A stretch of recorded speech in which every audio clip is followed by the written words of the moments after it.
નમો અરહંતાણં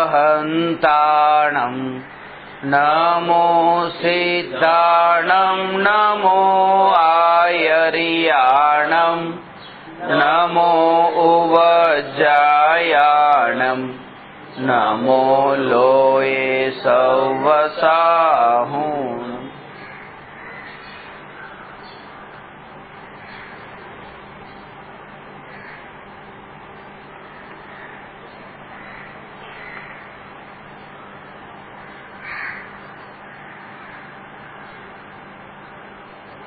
પ્રશ્ન નંબર 332. બ્રહ્મચર્ય એટલે શું? ભેદ સહિત વિવેચન કરો.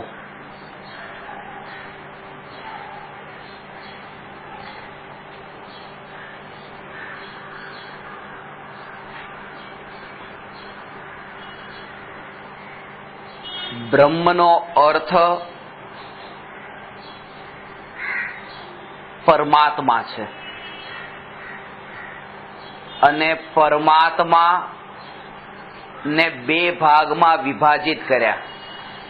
એક તો પર પરમાત્મા અને બીજો નિજ પરમાત્મા. પર પરમાત્મા માં સ્થિર થવું, કારણ કે જે બ્રહ્મચર્યમાં જે ચર્ય શબ્દ છે એ ચર્યનો અર્થ ચરવું છે. ચરવું એટલે લીન થવું. તો પર પરમાત્મામાં લીન થવું એ પણ બ્રહ્મચર્ય નથી. તો હવે એના ઉપરથી સમજી શકાય કે બ્રહ્મચર્યની જે પરિભાષા આપણે જે સંકુચિત માની લીધી કે પર સ્ત્રી પર નજર ન કરવી અને સ્વ સ્ત્રી પર જ નજર કરવી, બસ આ બ્રહ્મચર્ય. કે કદાચ સ્વ સ્ત્રી ઉપર પણ નજર ન કરે અને પરમાત્મા ઉપર જ નજર કરે તો એ બ્રહ્મચર્ય. પણ આ જે વાત છે, હવે જે હું કહું છું એ લોઢાના ચણા છે, એને સાંભળવા માટે પણ હિંમત જોઈએ. પચે કે નહીં પચે ખબર નહીં. પંડિત બનારસી દાસજી કહે છે કે આત્માની જે જ્ઞાન પર્યાય છે, જે છે આત્માની અને આત્મામાંથી પરમાં જાય છે એવી આ પરિણતિ,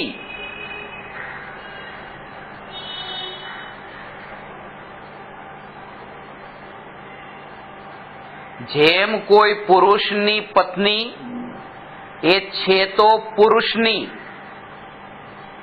એના પતિની છે, પણ એના પતિની સ્ત્રી પતિ પાસે ન રહીને પર પુરુષ પાસે જાય તો એના માટે કયું? વ્યભિચારિણી છે.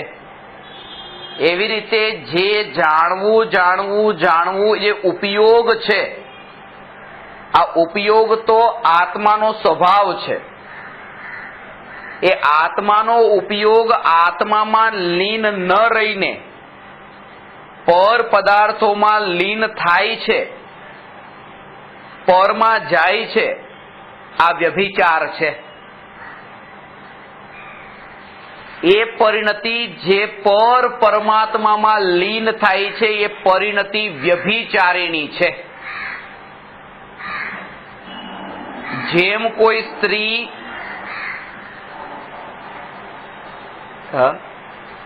પોતાના પતિને છોડીને બીચ બજારમાં ત્યાં પરસ્પુરુષ સાથેનો સંબંધ બાંધવા જતી હોય અને જઈને આવતી હોય તો જતા આવતા એ જે પાપ, એ કેટલું મોટું પાપ લાગે છે.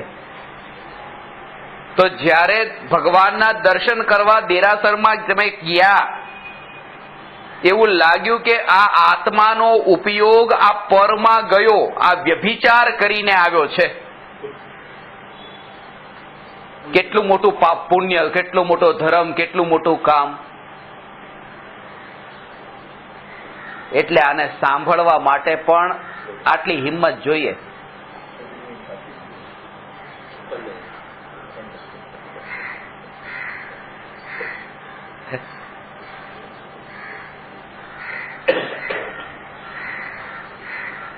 છપ્પનની છાતી જોઈએ.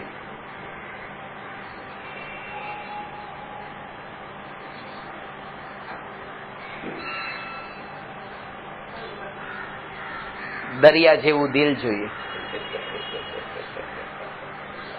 એવું વાંચ્યું હતું કોઈ હમણાં કીધું ને.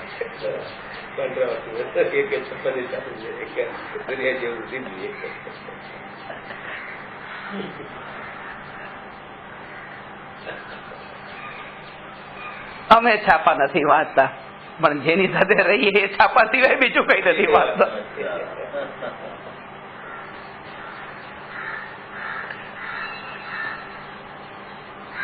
આ પચાવવા માટે હિંમત જોઈએ કે એ પર્યાય વ્યભિચારિણી છે, જે ઉપયોગ, જે પરિણતિ પરમાં જાય છે.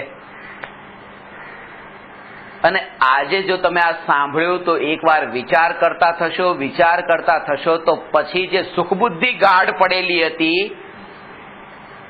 એ મોળી પડશે. મોળી પડવાનો અર્થ એ કે કદાચ ક્યારેક તમારે એ કામ ન પણ થયું તો તમને એમ ન થાય કે મારું કંઈક અધર્મ થઈ ગયો. સમજાણું? અરે તમે આમને બહુ વિકલ્પ કરતા કરી દીધા. અરે એ વિકલ્પ આ ન કરે તો કોઈ બીજા કરે, કારણ કે વિકલ્પ થી નિર્વિકલ્પ તો થવાના નતા.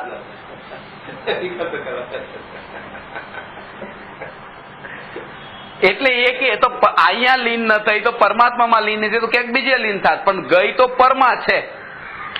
એ ખ્યાલમાં આવવું જોઈએ. નહીં તો એમ લાગે કે જો અહીંયા તો બહુ સારી, અહીંયા બહુ ખરાબ, એમ નહીં.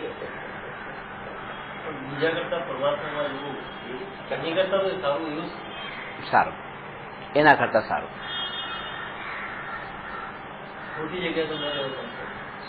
પણ ખાસ એટલું એને જો યાદ રહી કે આ પણ મારું ધ્યેય નથી, તો બસ એટલી જ એને જાગૃતિ રહી.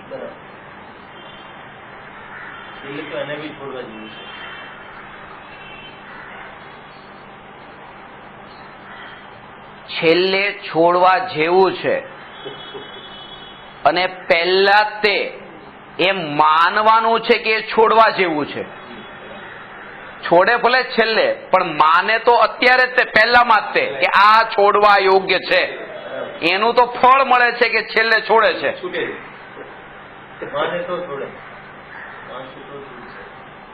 એટલા માટે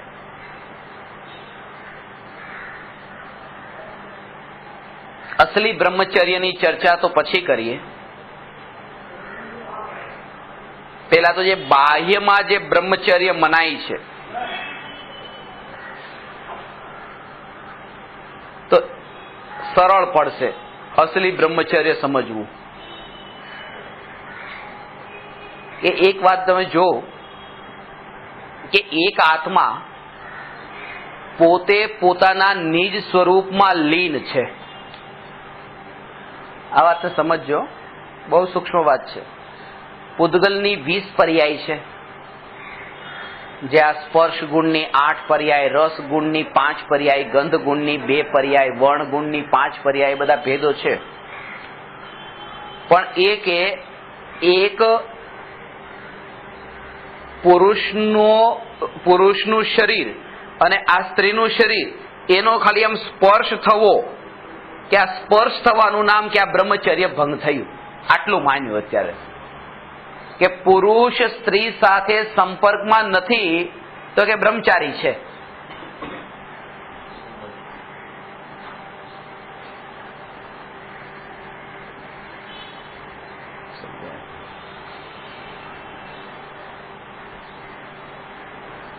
અહીંયા કહે છે કે આત્મામાં કોઈ લીન છે તો એ કઈ ઇન્દ્રિયોમાંથી મુક્ત થયો? ભોગવટામાંથી, સ્પર્શન ઇન્દ્રિયથી, રસનેથી, ઘ્રાણ, ચક્ષુ કે કર્ણ, પાંચેથી.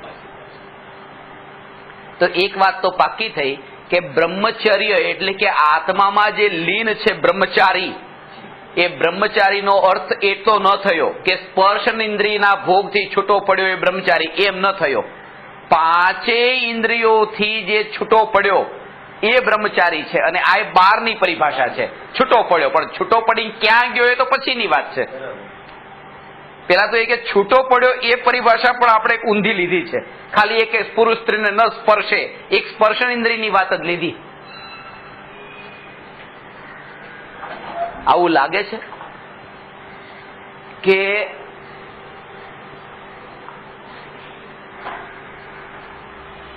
આ પ્રવચન સાંભળી રહ્યા છે, બ્રહ્મચર્ય ભંગ થઈ રહ્યું છે? હવે આ સમજાઈ જવું જોઈએ કે કર્ણ ઇન્દ્રિયના માધ્યમથી આ ઉપયોગ ભાષામાં ગયો, એ સમયે આ ઉપયોગ આત્મામાં લીન ન રહ્યો, બહારમાં ગયો, આ બ્રહ્મચર્ય ભંગ થયું. એટલા માટે ધર્મના 10 લક્ષણમાં બ્રહ્મચર્ય ધર્મને સૌથી છેલ્લે 10મા નંબરે રાખ્યો છે. એના પછી કઈ નહીં.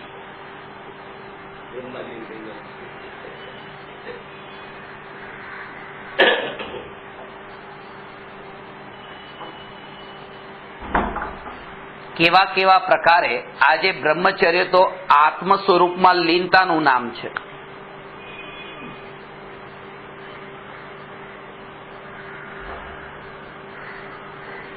બહારની દ્રષ્ટિએ, વ્યવહારની દ્રષ્ટિએ બ્રહ્મચર્યના કેટલા ભેદ છે? 18,000 ભેદ છે. અને આજે અહીંથી ઉભા થઈને એ જઈ શકશે જે 18,000ના નામ બોલશે.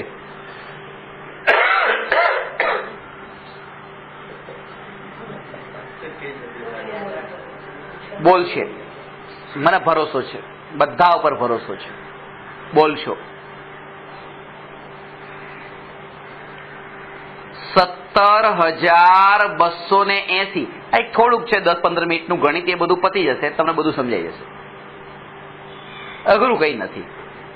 અનંત ગુણાધિપતિ માટે 18,000 શું કહેવાય?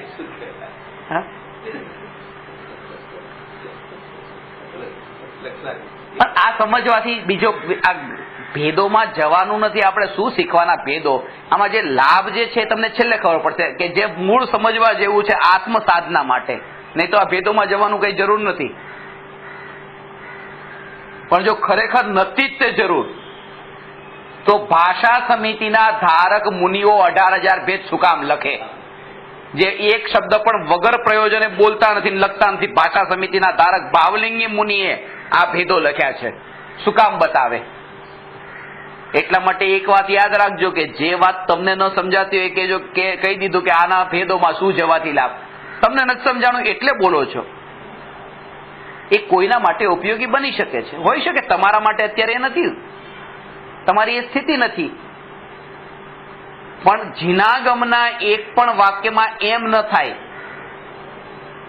કે આ તો ઠીક છે, આમાં કઈ પડવા જેવું નથી. બરાબર, તમારા માટે, કોઈ જીવ માટે ઉપયોગી બને છે.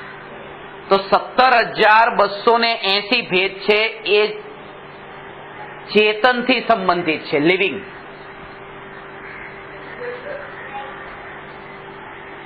અને 720 ભેદ છે એ નોન લિવિંગ થી સંબંધિત છે, અચેતન.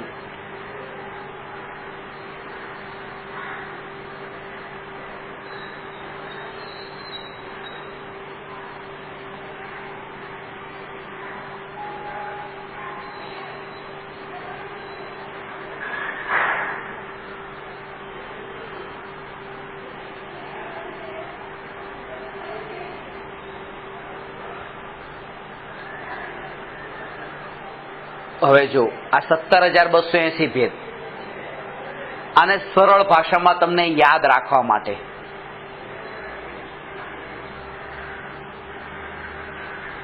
આ આંકડા યાદ રાખજો, એટલે તમને બધું યાદ રહી જશે. હમણાં 17,280 કઈ અઘરા નથી. 3, 3, 3, 5, 4, 2 અને 16.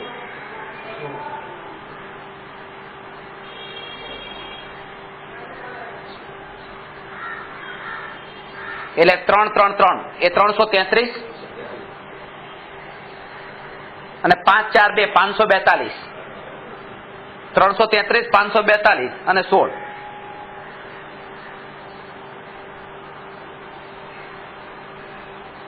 ત્રણ 5, 4, 2, 333 ને 542 અને 16. હવે આમાં બધાના ગુણાકાર કરતા જાઓ કે 3, 3, 3, 3 એટલે 3 તેરી 9, 9 તેરી 27, 27 પંચા 135, 135 ગુણ્યા 4 540, 540 ગુણ્યા 2 1080, 1080 ગુણ્યા 16 17,280. થઈ ગયા 2 મિનિટ એમ થઈ જશે, બધાને થશે, કહું છું ને છેલ્લે. અને બહુ સરળ છે, આમાં ખાલી ગુણાકાર જ છે એટલે સરળ છે. આમ પહેલા વિશે સાંભળે એમ લાગે 18,000 ભેદ એટલે આ આવીને ફસાઈ ગયા કે એમાં ઉભા નહીં થવા દે. એની કરતા બ્રહ્મચર્ય પાળવું સહેલું, આ યાદ રાખવા કરતા.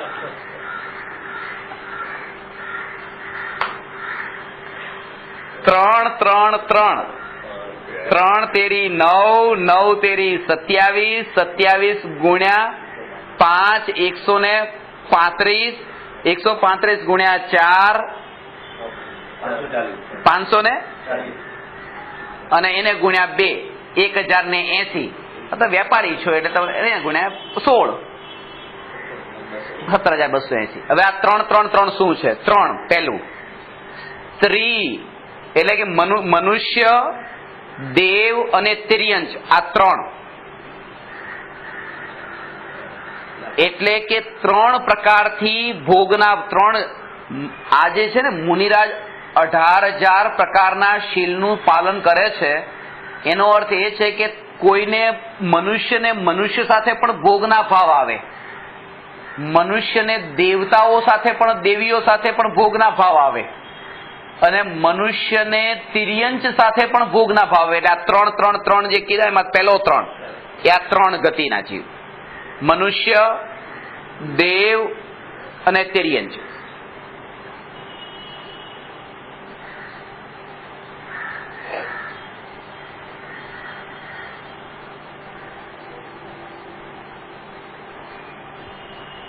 પછી બીજું કરવું, કરાવવું ને અનુમોદવું, આ 3 બીજા તગડો. અને ત્રીજો તગડો મન, વચન ને કાયા, એટલે આ 3 થયું. પહેલા 3 માં શું લીધું? મનુષ્ય, તિર્યંચ અને દેવ.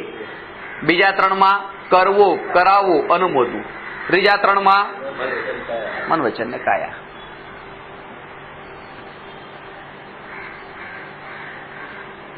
પછી છે 5, તો 5 ઇન્દ્રિય, ખાલી એક સ્પર્શન નહીં, 5 ઇન્દ્રિય. અને 4 સંજ્ઞા, આહાર, ભય, મૈથુન ને પરિગ્રહ.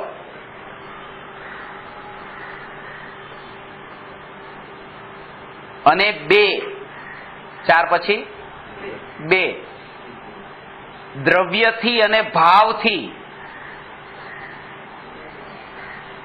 અને 16 પ્રકારના કષાય, અનંતાનુબંધી ક્રોધમાન માયેલો, પ્રત્યાખ્યાન ક્રોધમાન માયેલો, પ્રત્યાખ્યાન ક્રોધમાન માયેલો, સંજોલન ક્રોધમાન માયેલો, 4 ચોકડી. આ બધાના ગુણાકાર કરતા 17,280. એકબીજા સાથે આવા 17,280 ભેદ થાય. એક તમે છૂટા પાડીને બધાના બનાવો તો એક માં એવી રીતે.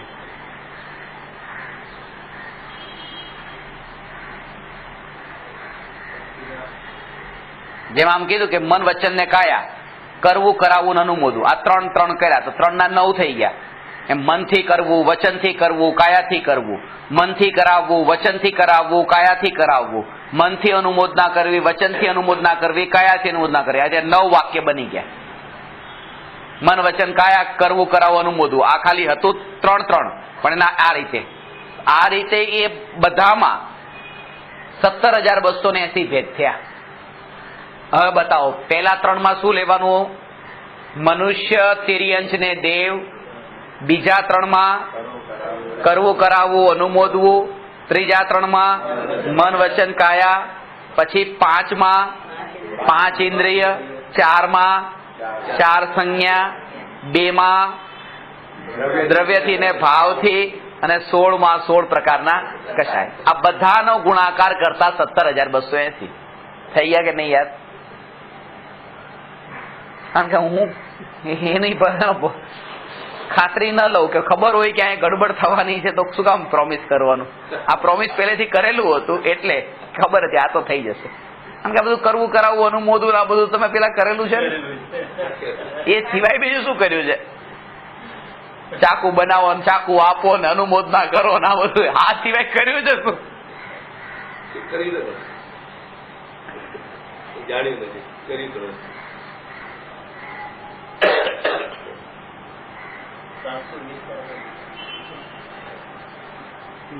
વેપારી રહ્યા ને પૂરેપૂરું ચૂકતે કરો કે હજી બાકી છે. 18,000 17,280 તો આપ્યા, હજી બાકીના ક્યારે આપો? આપું ભાઈ આપું. 3 અને 2 332.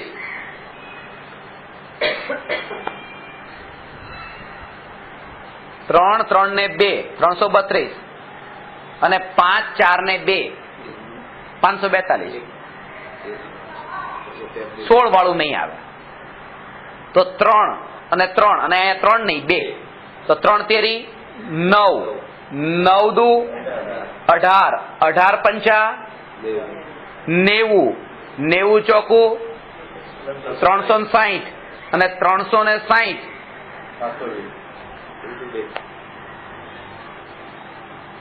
એને ગુણ્યા 2 36 દુ 72 720. હવે કયા કયા છે? તો એ 3 3 3 જે છે 3 3 2 એમાં જે પહેલો તગડો છે એ 3 માં અલગ વાત છે, પેલા 3 માં અલગ હતી, ખાલી આ એકમાં જ ડિફરન્ટ છે. કારણ કે પાછું એમાં થઈ કે આમાં બધા પાછું નવું યાદ રાખવાનું નથી ને, એ નથી, બધું બાકી સેમ છે. એક છે કઠોર સ્ત્રી, બીજું કોમળ સ્ત્રી અને ત્રીજું ચિત્રપટ. આ બધાના ખુલાસા હું પછી કરું છું, આ તો ખાલી એનું નામ કહું છું.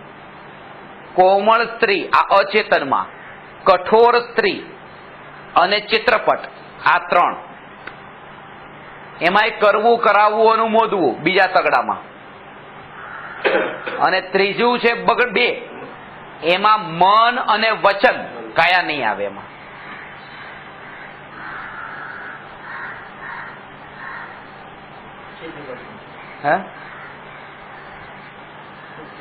અચેતન અચેતન મન અને વચન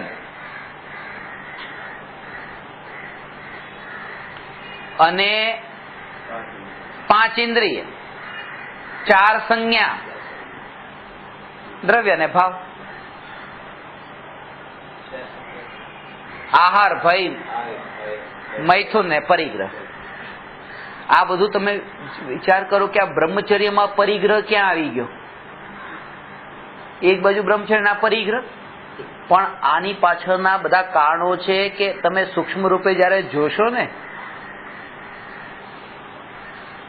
ખબર પડશે કે જેટલી સૂક્ષ્મ સૂક્ષ્મ સૂક્ષ્મ સૂક્ષ્મ ધન કમાવાની જેટલી ભાવના કે હજી કમાવો હજી કમાવો હજી કમાવો, એમાં મુખ્ય છેલ્લે એ આવે કામ વાસના કે આના બદલામાં મને આ ભોગ મળે.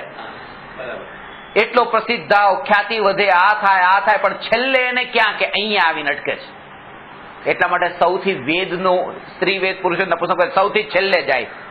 આજે 25 પ્રકારના કશાયમાં વેદને છેલ્લે કયો. એટલો ખતરનાક છે. આહાર ક્યાં આવી ગયો કે આહારના કારણે, કારણ કે ભોજન કરે છે એટલા માટે અંદરની વૃત્તિ એ પડેલી છે કે આનાથી પછી કામ વાસના જેટલી વધે એવું ભોજન કરું. ભયભીત છે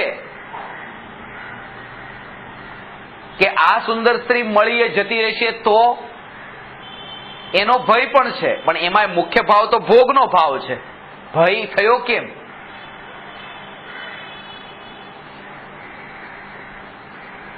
આહાર, ભય, મૈથુન તો પોતે એ રૂપે જ છે, અને પરિગ્રહ. આ પાંચે પાંચ ઇન્દ્રિયથી.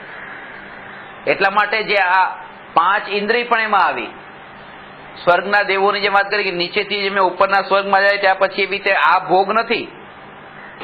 ત્યાં તો ખાલી અવાજ સાંભળીને જ તે એની કામેચ્છાઓ શાંત થાય છે. એની ઉપર તો ખાલી વિચાર જ થાય છે મનથી.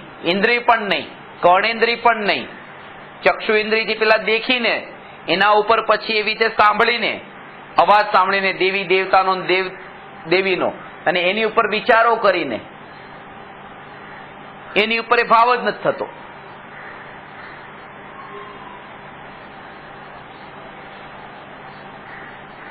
વાત એ છે બરાબર છે. ત્રિકાળી, ધ્રુવ, ચૈતન્ય, એનામાં આ પ્રવેશ નથી થયો.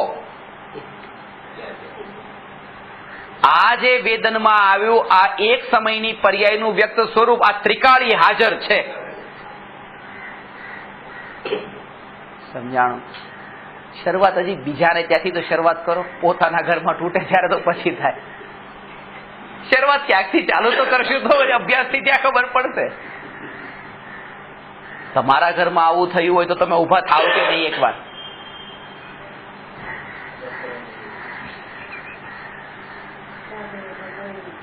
સામાયિક કરતા હો તો ઉભા થાવ?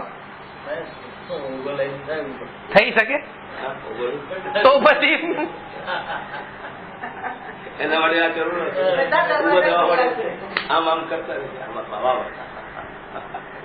ઉપયોગ તો કરવાનો આમ હોય છે, પણ એ નથી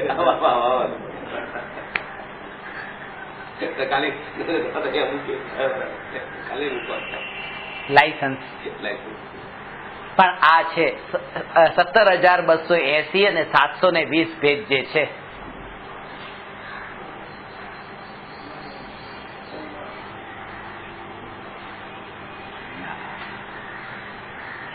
ખરેખર આગ લાગી જાય, શરીર ભડથું થતું હોય, આગમાં બળતું હોય, પણ યાદ રાખજો ભગવાન કે તમે જે અત્યાર સુધી સાંભળ્યું એનો આ પ્રયોગ છે. અત્યારે નહીં તો હવે ક્યારે? કે આ જે બળતું જે છે આમાં ચૈતન્ય ક્યાંય નહીં બળે, નહીં બળે, નહીં બળે, નહીં બળે એવી અંદરની દ્રઢ શ્રદ્ધા અને પોતે ત્રિકાળી જ્ઞાન માત્ર, એ શ્રદ્ધા, એનું નામ સમ્યક દર્શન છે.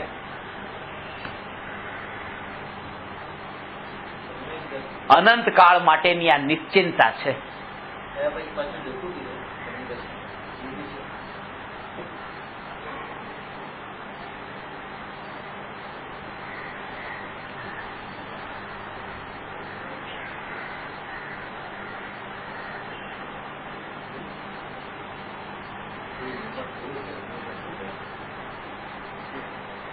જાન જોડાઈ ગઈ છે.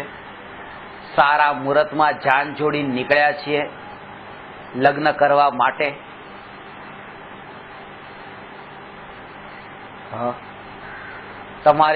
તમારી જાન જોડાતી હોય અને ત્યારે તમારા કોઈ ઓળખીતા મિત્રો એમ કહે કે આ જેને પરણવા માટે જાઓ છો, છૂટાછેડાનું શું છે?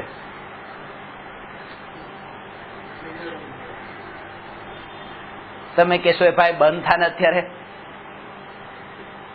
એક તો અત્યારે આવા સારા પ્રસંગ માટે જાઉં છું, લગ્ન પેલા છૂટાછેડાની વાત કરે છે,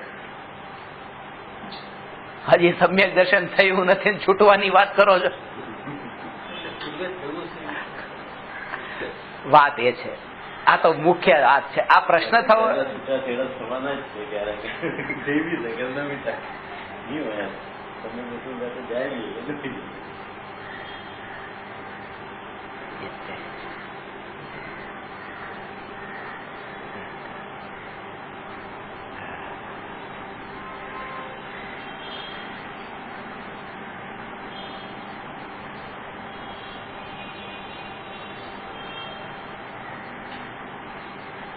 જ્યારે એમ કહ્યું કે 11મા ગુણસ્થાનથી પતન થાય છે,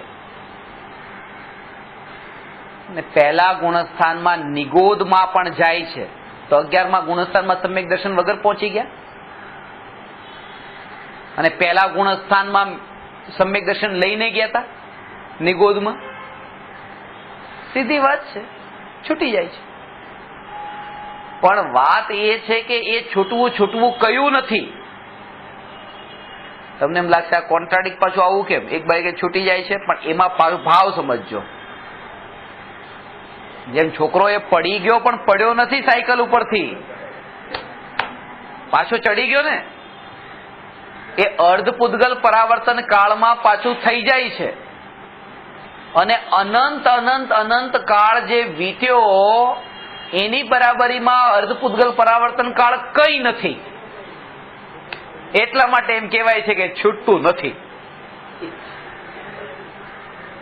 એનો ભાવ સમજવાનો.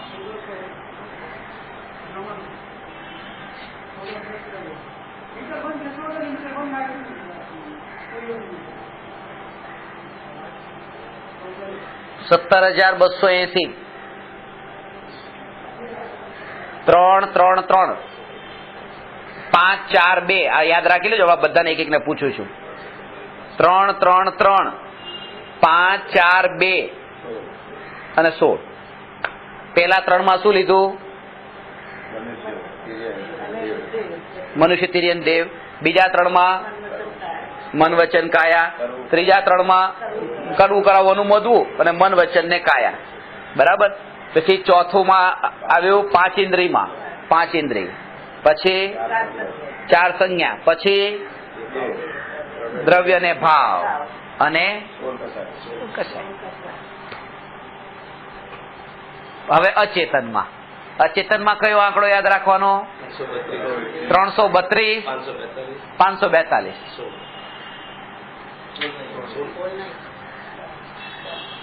એ 332.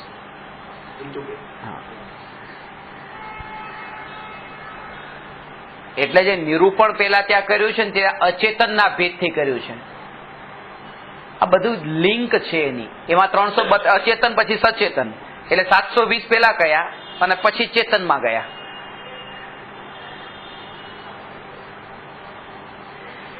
તો એ પહેલું કહ્યું 300 ને અચેતનમાં 332.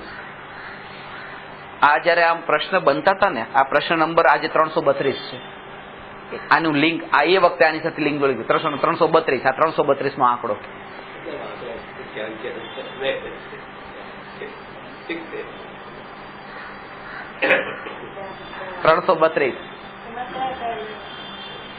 હે 332 માં. હવે તમે બતાવો પહેલા 3 માં કઠોર સ્ત્રી, કોમળ સ્ત્રી. આનો અર્થ એ છે કઠોર કોમળ નો મતલબ કે લાકડાની, પથ્થરની, આ બધા જે કહે છે ને, ઘરના અંદર વિતરાગી ભગવાનનો ફોટો મૂકતા તો શરમ આવે, અને નગ્ન સ્ત્રીઓને એ રીતે ફેશન સમજીને, શોપીસ સમજીને ત્યાં ઘરમાં મૂકી હોય, એમાં શરમ ન આવે, એને ફેશન ગણે. અહીંયા કહે છે કે તમારા ભાવ જ્યારે અંતરમાં થાય છે ત્યારે એમાં કોઈ ફરક નથી પડતો કે ત્યાં ચેતન છે કે અચેતન છે. ભાવ તો તમારા અસલી છે. ત્યાં સ્ત્રી અસલી છે કે નકલી છે એ નથી, ત્યાં ભાવ તો અસલી છે અને બંધન પણ અસલી છે.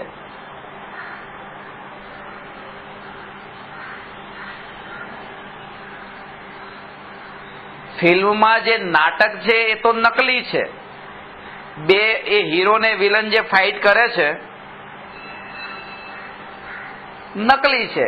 એ લડાઈ લડ્યા પછી બંને સાથે બેસીને કોફી પીતા હોય છે કે કેવું સરસ આપણે એક્ટિંગ કરી.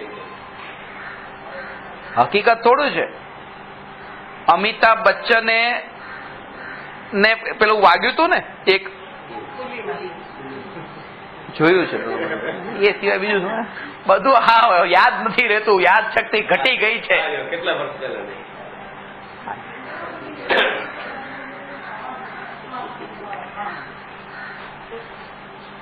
એમાં એને પેટમાં માર્યો તો ખરેખર એને જો મારવાનો ભાવ હોત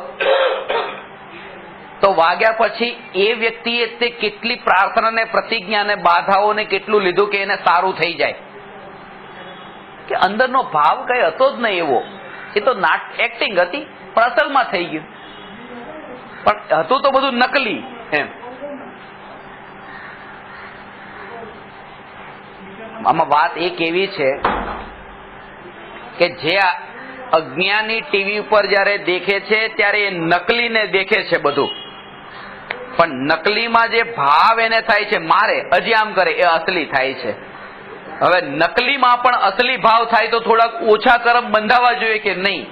તો આ રીતે કીધું કે લાકડાની પથ્થરની આવી સ્ત્રીના એ રીતે એના શેપ કરીને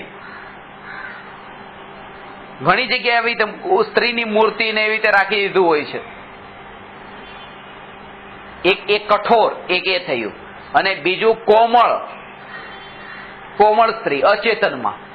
આ પૂતળા ને ઢીંગલા ને જે બધા જે છે એ આ કોમળ સ્પર્શ, પેલું પથ્થર ને લાકડા ને કઠોર સ્ત્રી, આ કોમળ સ્ત્રી.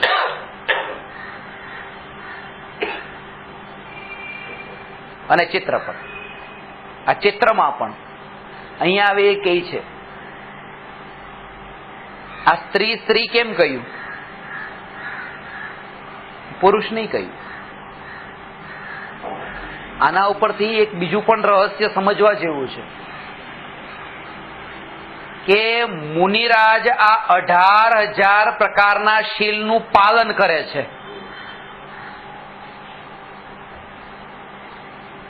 આ ખાસ મુનિ માટેની વાત કરી છે ને, અને મુનિ પુરુષ છે એટલા માટે અહીંયા સ્ત્રીને મુખ્યતાથી વાત કરી, લાકડાની સ્ત્રીને, આ સ્ત્રીને એમ કરે. હા, એ સમજી લેવાનું, પુરુષ માટે. આ તો જોર એના ઉપર આપ્યું છે, બાકી સમજી લેવાનું.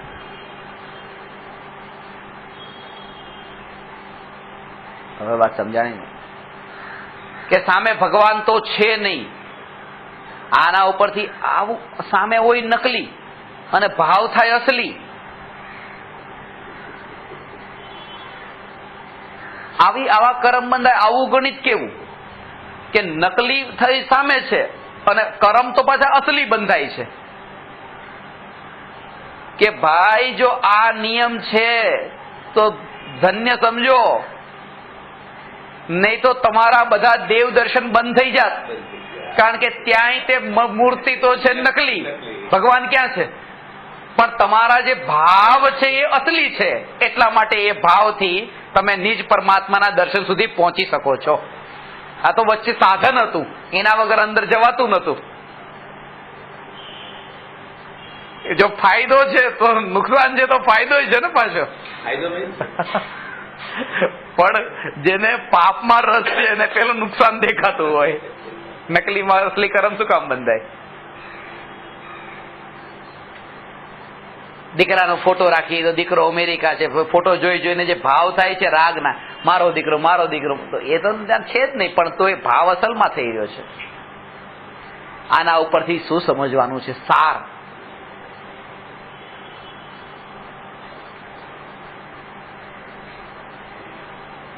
કે બહારના જગત ઉપર એ જોર નથી આપ્યું, અંતરના વિકલ્પો ઉપર જોર આપ્યું છે.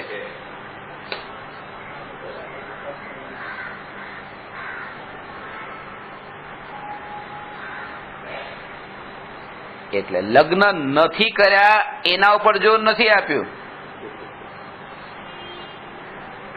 આત્મ સ્વરૂપની સ્થિરતા ઉપર જોર આપ્યું છે. એ બેમાં ભેદ ખબર પડે ને. એટલે લગ્ન ન કર્યા તો એને વાંઢો કયો, અને આત્મ સ્વરૂપમાં સ્થિર થયો તો બ્રહ્મચારી કયો. બેમાં આકાશ ને જમીન કેટલો ફરક છે.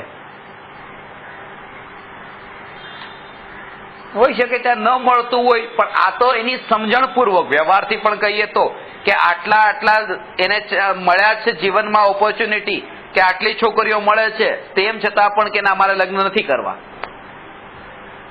અને એ કે આયુષ્ય જ ક્યાં એટલું છે. આ છેલ્લા અંતિમ 3 તીર્થંકરોના બ્રહ્મચારી, બાળ બ્રહ્મચારી રહેવાનું મૂળ કારણ તો આ હતું કે જે આયુષ્ય પહેલા તીર્થંકરનું 84 લાખ પૂર્વ વર્ષનું અને એક પૂર્વમાં તો 70,56,000 કરોડ વર્ષ,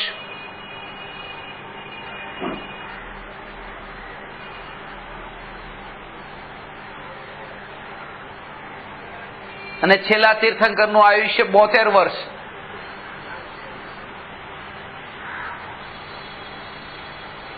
આયુષ્ય જ ઘટતું જતું હતું. આયુષ્ય જેમ જેમ કાળ નીચે આવે આયુષ્ય ઘટે, હાઈટ પણ ઘટે, ક્ષયોક્ષમ જ્ઞાનનો ઉઘાડ પણ ઘટે.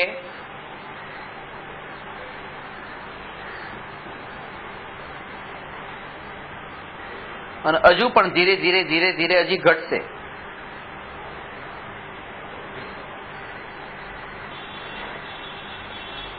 પાણી વધશે, જમીન ઘટે છે. વિજ્ઞાન પણ એ વાતને કહે છે કે પાણી જેમ જેમ વધે છે જમીનનું પ્રમાણ ઘટે છે. એ ઘટે છે અને જેટલું જેટલું જમીનનું પ્રમાણ ઘટે એટલી જમીનની જે ગુરુત્વાકર્ષણ શક્તિ છે એ વધતી જાય, ગ્રેવિટી એ વધતી જાય, અને એ જે છે વધે છે એના કારણે થઈને જમીનમાં ખેંચાય છે. એટલા માટે જે ઉપર હાઈટ વધતી હતી એ અંદર જ ગ્રેવિટી એટલી વધતી હોય કે ખેંચાતી જતી હોય. એટલા માટે એ હાઈટ એટલી સુધી પહોંચે જ નહીં એમ જે પહેલા થતી હતી. એ બધું વિજ્ઞાન અત્યારે થોડું ઘણું માને, પણ અહીંયા તો વર્ષો પહેલા કેવું રહસ્ય છે આ બધું. અત્યારે કે છે રાત્રિ ભોજન ન કરો તો વધારે સારું તમારા સ્વાસ્થ્ય માટે. એ સ્વાસ્થ્ય માટે. અહીંયા કે છે તમારા ઉપયોગને સ્વભાવમાં સ્થિર કરવા માટે અને પ્રમાદથી બચવા માટે આ ન કરો. બેમાં પર્પઝ કેટલો અલગ અલગ છે.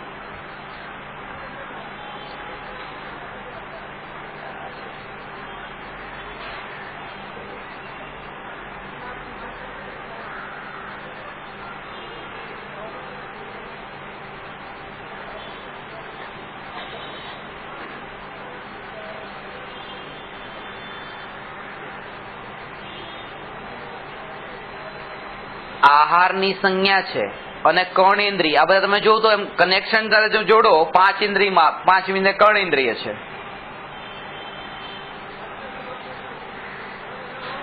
અને આહાર છે. આહાર ને કાન સાથે શું લાગે? વળગે.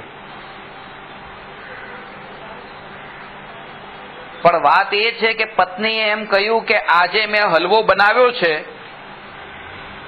એ હલવો એ આહારની વાત કાનમાં સાંભળતા તે આનું બ્રહ્મચર્ય કે આ રીતે ભંગ થયું, કારણ કે અંદરમાં જે વૃત્તિ પડેલી છે કે ઠીક છે આ ભોજન કરીશ તો શરીરમાં તાકાત વધશે, તરત જ પછી બધી એટલે અનંતાનુબંધીમાં છેલ્લે ત્યાં જાય છે.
એક એક કરીને આ ભેદોમાંથી બહાર આવવાનો અભ્યાસ કરે તો ન થઈ શકે. આમાં હવે આ 18,000 ભેદોમાંથી આ 18,000 પ્રકારના જે અબ્રહ્મચર્ય એના વિરોધી, એમાંથી મુક્ત થવાનો આ એક જ ઉપાય છે. પેરેલલી એ બધા પ્રકારની જે અત્યારે એમ નથી કે આ બધી વૃત્તિઓ અંદર નથી, એ 18,000 પ્રકારના અબ્રહ્મના જે ભાવ છે એ બધા ત્યાં અંદરમાં ધરબાયેલા છે. પણ વાત એ છે, હવે તમે વિચાર કરો કે એક ત્રિકાળી ધ્રુવ ભગવાન આત્માની મહિમા આવતા અને એના તત્વ વિચારના બળ પર જ્યારે નિર્વિકલ્પ આત્માનુભૂતિ પ્રગટ થાય છે, એના બળ પર એક સાથે પાછા આ 18,000 પ્રકારના શીલનું પાલન થઈ જાય છે.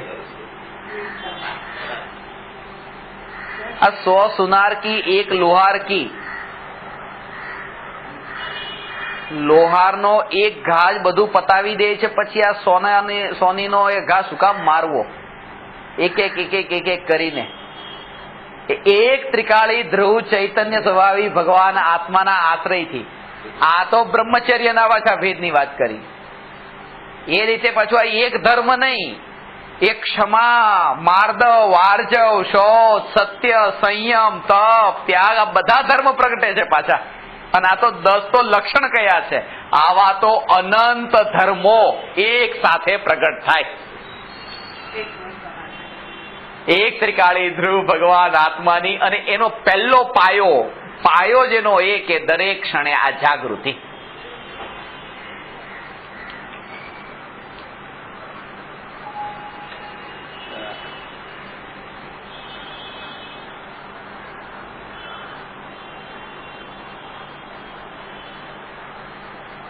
પણ નિયમથી નિશ્ચિત રૂપે આ જેટલા જીવ અહીંયા છે ને, આ નિયમથી પામવાના છે. પામશે પામશે ને પામશે પામશે.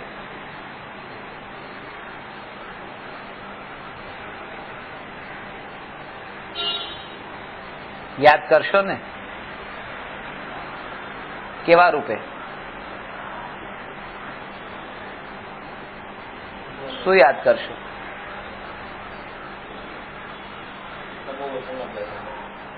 સમોસરણમાં બેઠા હતા.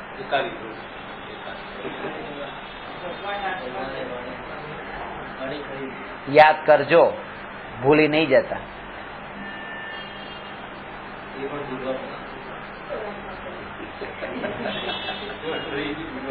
એક ભાઈ પરદેશ જતા હતા, ગઈકાલે અમેરિકા જતા હતા. યાદ કરજો કીધું કે હા, કે ચોક્કસ, કે ફોન કરીશ કે હું. જેનો કોઈ નામ પણ નથી એનો નંબર ક્યાંથી આવ્યો?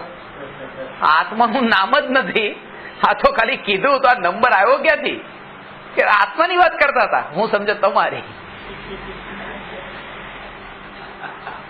આજ સુધી આ જ કર્યું છે, આ સિવાય બીજું કર્યું શું? યાદ કરશો ને કે જો કેવી વાત કરે છે, પોતાની વાત કરે છે, યાદ કરશો કે નહીં?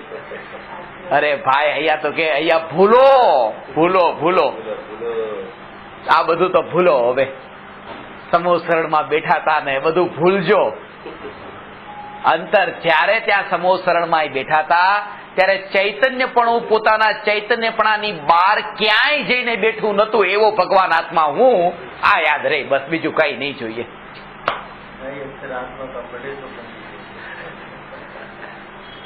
એનું નામ નથી કઈ. એટલે પરમાત્માના જે 1,00,000 નામ છે ને આત્માના, જે આપણું પુસ્તક છે ગુણાધિપતિ આત્મા, એ 1,00,000 નામ કેમ લખ્યા ખબર છે? એ શું કામ લખવાના? તમારે નહીં, તમારે તો વિકલ્પ વધે, રટન ના રહે. આનો અર્થ શું, પછી આનો અર્થ શું, 5 નો અર્થ થયો હોય તો પેલું ભૂલાઈ ગયું હોય, લાખે તો પહોંચે નહીં. આમાં વાત એ છે, આનો સાર, એમાં એક વાત લખી છે કે આ 1,00,000 નામથી આત્મા ઓળખાય છે. એનો અર્થ એ છે કે આત્માનું કોઈ નામ નથી. સમજાણી વાત? જો તમારું નામ માંગીલાલજી છે, બરાબર ના? આ માંગીલાલજી નામ છે. હવે હું તમને સુરેશભાઈ કહીને બોલાવી શકું? રમેશભાઈ કહીને બોલાવી શકું? ન બોલાવાય, કારણ કે નામ જેનું હોય એને બીજા નામે ન બોલાવી શકાય. બીજા નામે તો એને જ બોલાવી શકાય, ત્રીજા નામે એને બોલાવી શકાય જેનું કોઈ નામ ન હોય. એટલે લાખ નામનો અર્થ એ છે કે એનું કોઈ નામ નથી, એટલે કોઈ પણ નામે બોલાવો, પર્ટિક્યુલર નામ નથી, એનો ભાવ એ છે.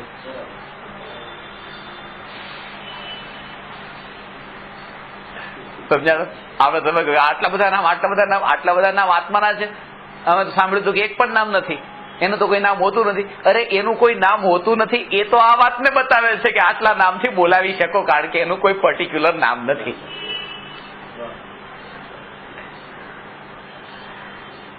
કયા દ્રષ્ટિકોણથી આપણે સમજીએ છીએ એ મહત્વનું છે.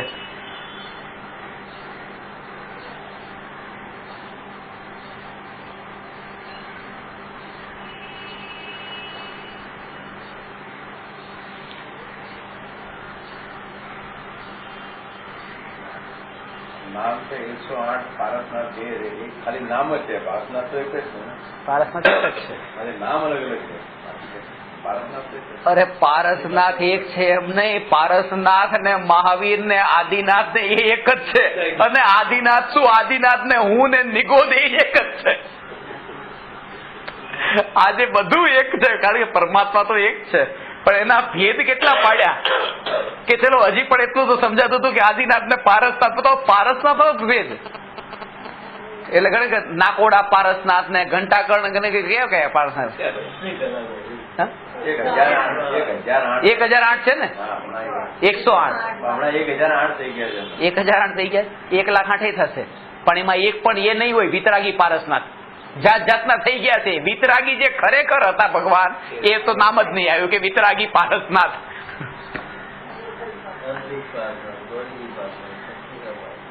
શંખેશ્વર પારસનાથ એટલે ગામ ગામના નામ ઉપરથી પડતા જાય.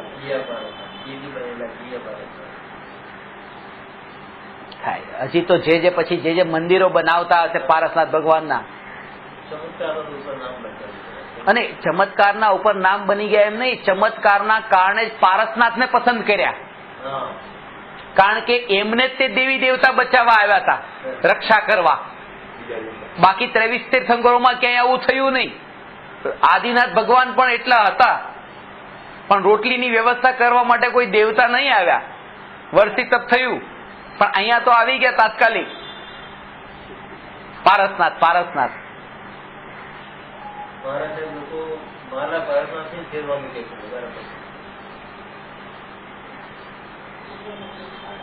અંતમાં પછી મહારાજ સાહેબ ની માળા ફેરો જયારે હોય ત્યારે. હા ફેરવી ને, ભાવથી એમની માળા ફેરવી એમ. અહીંયા તો કે છે ભૂલી જવાય બધું, ભૂતકાળ હતું. ભૂતકાલ પ્રભુ આપકા, વહ મેરા વર્તમાન, વર્તમાન જો આપકા, વહ ભવિષ્ય મમ જાન. હે ભગવાન, જે આપનો ભૂતકાળ હતો એ મારો વર્તમાન કાળ છે.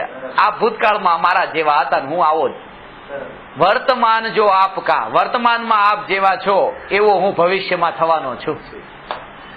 વહ ભવિષ્ય મમ જાન, તમે પોતાના કેવળ જ્ઞાનમાં જાણો કે હું થવાનો છું. વહ ભવિષ્ય મમ જાન, થઈશ થઈશ ને થઈશ જણાય છે ને કેવળ જ્ઞાનમાં.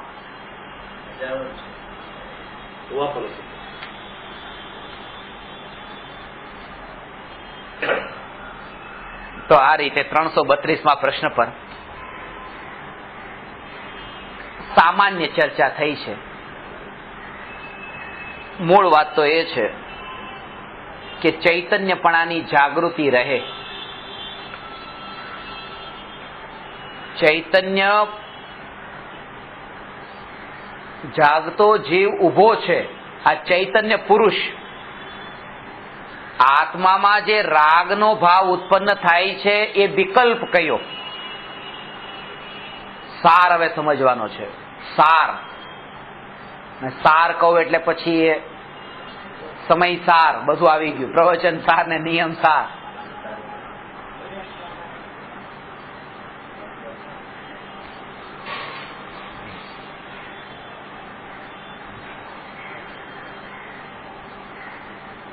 કેવું છે?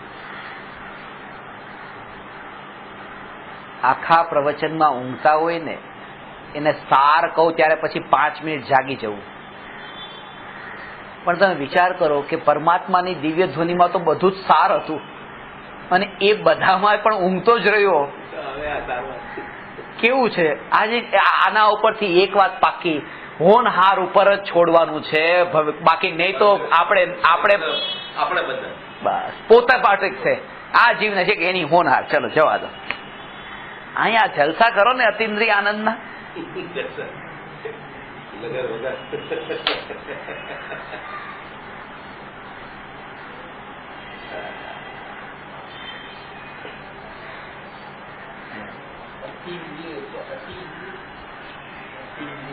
બસ હવે તો જલસા જલસા ને જલસા, જલસા જલસા ને જલસા.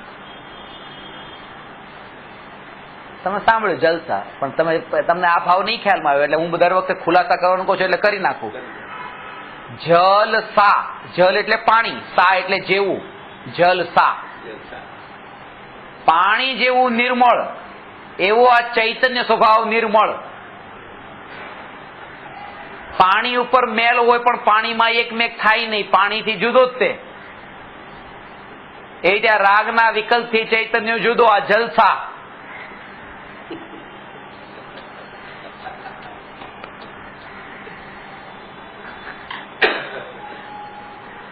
તો વાત એ છે કે એક છે આ રાગનો વિકલ્પ. હવે જો તમને અત્યારે કરોડપતિ થવાનો ભાવ આવ્યો, વિકલ્પ આવ્યો, કરોડપતિ તમે થઈ ગયા. પછી તમને પૂછ્યું કે કરોડપતિ થવાનો જે ભાવ આવ્યો એટલે તમે કરોડપતિ થયા કે કોઈ પુણ્યનો ઉદય આવતો ચાલતો હતો એટલે કરોડપતિ થઈ ગયા? બરાબર છે. તો આ જે તમારા જે વિકલ્પ છે એ વિકલ્પથી કામ પત્યું. એટલે વિકલ્પને શું કહ્યો છે ખબર છે? વિકલ્પ કંઈ કરી શકવા સમર્થ નથી.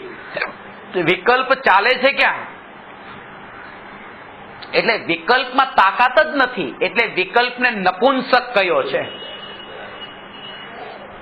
વિકલ્પ તો નપુંસક છે, એનાથી કાંઈ થતું નથી. દીકરાના લગ્ન કરીશ, આવું આમ કરીશ, આમ કરીશ, આમ કરીશ, આમ કરીશ, પણ એ ટાઈમે કંઈક બીજું જ થઈ જાય, આવું દઈ. તો આ વિકલ્પ આપણો ક્યાંય કામમાં આવતો નથી. પ્લાનિંગ કોઈ કામમાં આવતા નથી. આ વિકલ્પ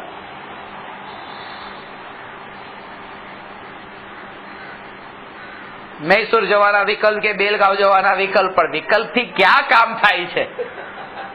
આ વિકલ્પ નપુંસક છે. આ જ્ઞાન એ સ્ત્રી છે, જ્ઞાનની પર્યાય. જાણવાળું પર્યાય છે ને, જ્ઞાનની જાણવા વાળી પર્યાય એ સ્ત્રી છે. અને ચૈતન્ય સ્વભાવી ભગવાન આત્મા જ્ઞાન માત્ર ત્રિકાળી ધ્રુવ એ પુરુષ છે. હવે જ્ઞાનની પર્યાય જે છે, જે સ્ત્રી, એની સામે બે મૂર્તિયા છે. એક આ વિકલ્પનો નપુંસક અને ચૈતન્ય પુરુષ. હવે કોને વરમાળા પહેરાવે એના ઉપર છે જ્ઞાનની પર્યાય. તો જો જ્ઞાનની પર્યાય આ પુરુષમાં એકત્વ કરે છે કે ચૈતન્ય સ્વભાવી ભગવાન આત્મા ઉપર નજર કરી, તો વિતરાગતા અને મુક્તિ. અને આ રાગના વિકલ્પરૂપ નપુંસક ઉપર નજર કરે છે, અનંતકાળ સુધી સંસાર.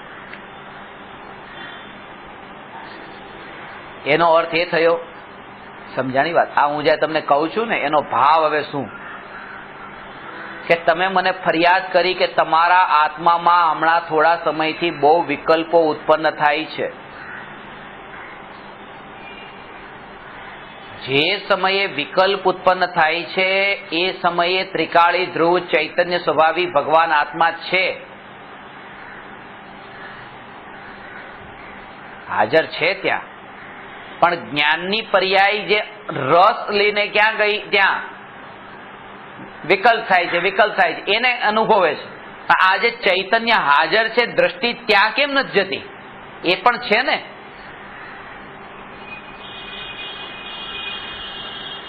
એમાં ખાલી ગ્લાસ અડધો ખાલી એના ઉપર નજર ગઈ, પણ અડધો ભરેલો એના ઉપર કેમ ન ગઈ નજર? એમ તો આ વિકલ્પ ઉપર જ્ઞાન જાય છે પણ આ ચૈતન્યની પરિપૂર્ણતા ઉપર નથી જતું. તો કહે છે કે આટલું જ અંતર છે. હોય તો બંને છે, અજ્ઞાનીઓને અને જ્ઞાનીઓને બંનેને, સમ્યક દ્રષ્ટિ મિથ્યા દ્રષ્ટિ બંનેને. મિથ્યા દ્રષ્ટિને રાગ છે અને મિથ્યા દ્રષ્ટિને પણ ચૈતન્ય શુદ્ધ છે. સમ્યક દ્રષ્ટિને પણ રાગ છે અને સમ્યક દ્રષ્ટિને પણ ચૈતન્ય શુદ્ધ છે. પણ મિથ્યા દ્રષ્ટિની દ્રષ્ટિ એ રાગ ઉપર છે, સમ્યક દ્રષ્ટિની દ્રષ્ટિ ચૈતન્ય ઉપર છે. દ્રષ્ટિના પરિવર્તનનું નામ જ સમ્યક દર્શન છે.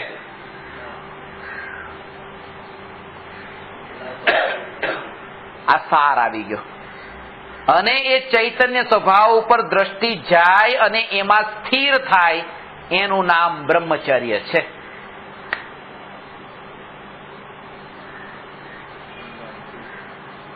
સમજાની વાત. અજ્ઞાની લગ્ન ન કરીને પણ બ્રહ્મચારી નથી, અને આ જ્ઞાનની પર્યાયે ત્રિકાળી ધ્રુવને વરમાળા પહેરાવીને લગ્ન કર્યા અને અનંતકાળ સુધીનું 18,000 પ્રકારના શીલનું પાલન કરવા વાળું બ્રહ્મચર્ય, લગ્ન કરીને પણ.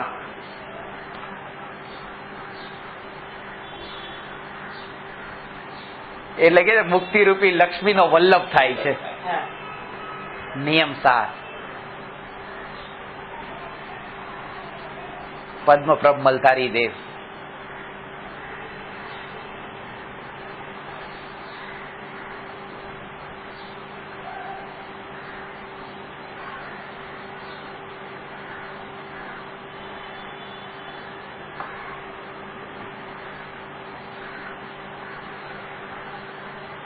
અહીંયા 332માં પ્રશ્ન પર ચર્ચા થઈ. વિશિષ્ટ નમો અરહંતાણમ નમો સિદ્ધાણમ નમો આયરિયાણમ નમો ઉવજ્જાયાણમ નમો